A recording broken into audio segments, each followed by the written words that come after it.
Hi everyone, welcome back to GreyBeard Media. We're back in Anfield, but today's video we're going to go back to Utting Avenue. Today we're going to delve into the history, the past of that land. Once where the Clarence Hotel once stood, known locally as the Clary. We're even going to delve back to 2008, back to the times when Rick Parry was still at Liverpool Football Club. We're going to look at the options even back then for Utting Avenue, Stanley Park, because the rail stations links were even mentioned way back then. It's time to get the drone up. It's time to delve into the past before heading back to the future. Don't forget to click like, share, subscribe, all. It's time to get the drone up.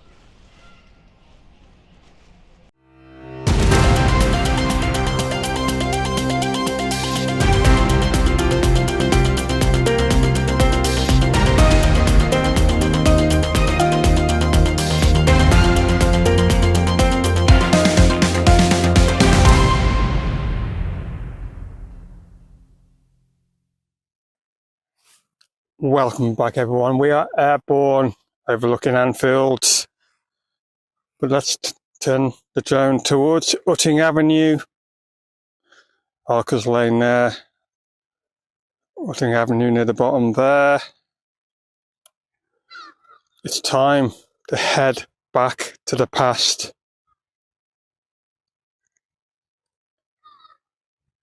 But is the future finally set in stone? Let's do some digging. See over there all.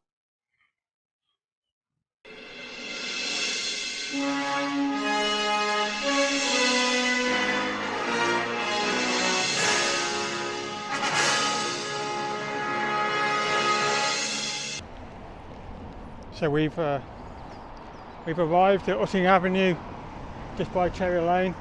This is where the Clarence Hotel once stood, overlooking the rail line. As you can see, it looks a really nice building. I'm not sure why it closed down. I did try to have a look. It's very limited information, to be fair. I mean, this was not savable, I don't believe. I don't think it was turning over a great deal of profit, to be honest. Like many kind of pubs or hotels, they do kind of struggle over the years, and maybe this had something to do why it closed. But if you know the real reason, please put it down in the comment section down below. But it looks like a fantastic building. So if we look now to the next image of it all boarded up, this was getting prepared, ready for demolition, and as soon as the demolition team moved in, I believe it was demolished in 2018 in May. So now if we move to the current day, as you can see, the same view as you saw in the photos, exactly the same view. And that is the view, what we're seeing right now, all fenced up, just like it was when they were demolishing the Clary Hotel. Well, they must have saw my last video, because they boarded it up properly this time, so I can't get in. I'll show you. That's where I walked in last time, and a little gap in between both, so obviously someone's been watching my videos. Now, initially the plans were to build an old people's home here in a T-shaped formation, roughly 3 or 4 stories high. Thankfully that fell through. For what reason, I do not know. But also there's supposed to be 2 bowling greens added. But also next to it was supposed to be sheltered accommodation also built to the equivalent of 24, 25 homes. Now, we know the Metro Mountains Rail team did do a block on the homes to go on here. I don't know if that was the homes in question though. If you know, put it in the comment section below. So that's how we're looking today, after those failed plans materialised. So it's time to dive back even deeper into the past of Utting Avenue. Even when the Clarence Wood stood once stood tall here. Talks were still on about building a station next door to it. So let's delve even more back. We are airborne at Utting Avenue as a train is going down a line. Point updated.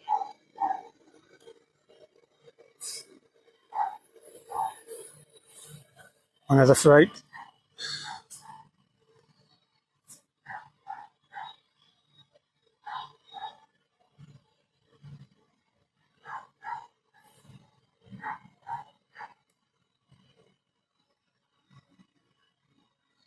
Let's head over to that bit of land over there and let's take a look back at 2008, the year in question when headlines about the area, about Stanley Park, Club Moor, were the first proposals of a train link. Max altitude reached. I wasn't going to get the train up again, but with them blocking my access into that little area, I thought, fine, I'll fly. So,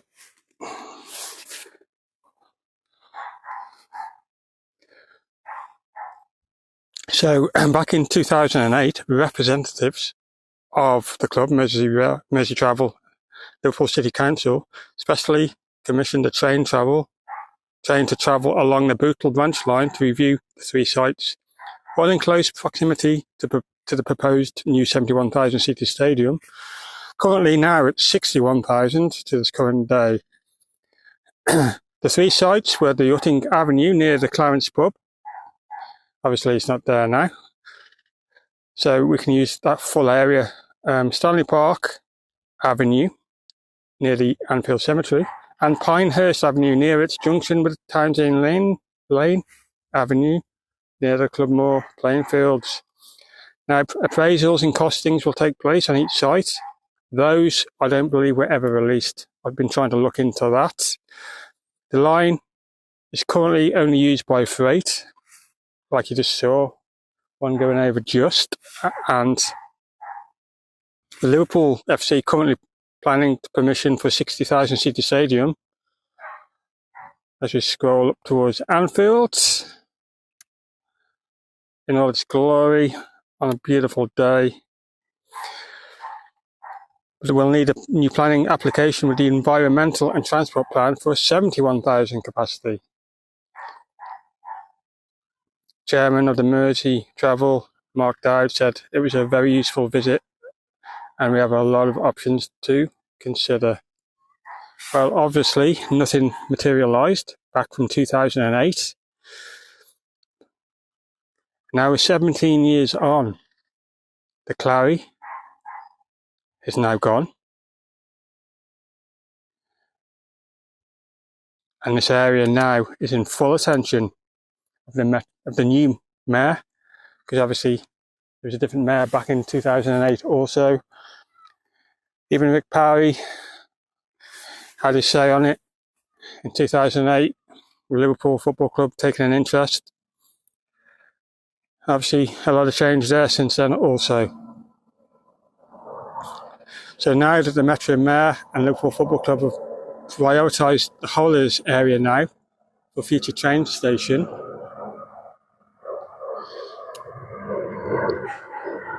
at the end of the day, as a couple of Eurofighters are going over, I don't think I can get them into shot.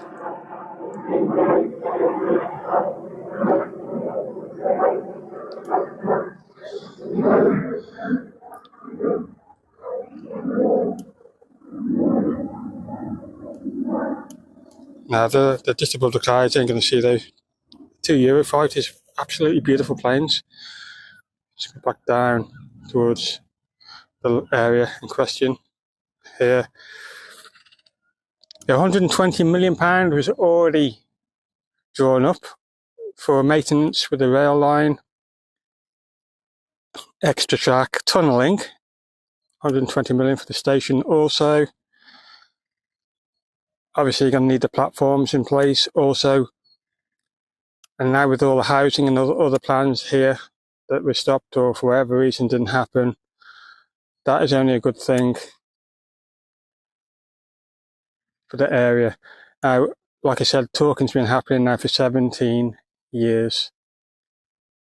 Hopefully, finally now, the plan's been drawn up, grip system in place, even though we're stuck at grip 1.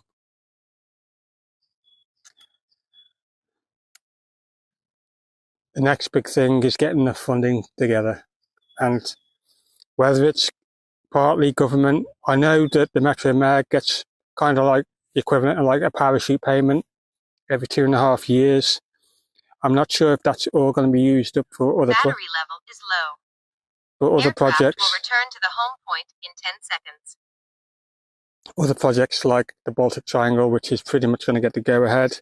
This, like I said, is a roughly 5 years down the line, and a lot can happen in that time. I'm going to start backing towards where I'm located because I've got low battery, unfortunately. But it was good to delve into the past further. That William Hill building was always planned to stay there no matter what. Even back in 2008, it was mentioned that it would be safe even if the old people's home or the sheltered accommodation went ahead. So the William Hill is still well and truly open, still making a good business there. I've seen many people going in and out of there. If a station ever does go ahead, return to home promptly. then that's going to tenfold in business. It's going to do so well. So now that the talking stages will continue, hopefully, with what we've been hearing about the latest meetings, the latest, let's say, near the end of last year. But I'll know more our plans on this situation, on this location. And Liverpool said in that statement that I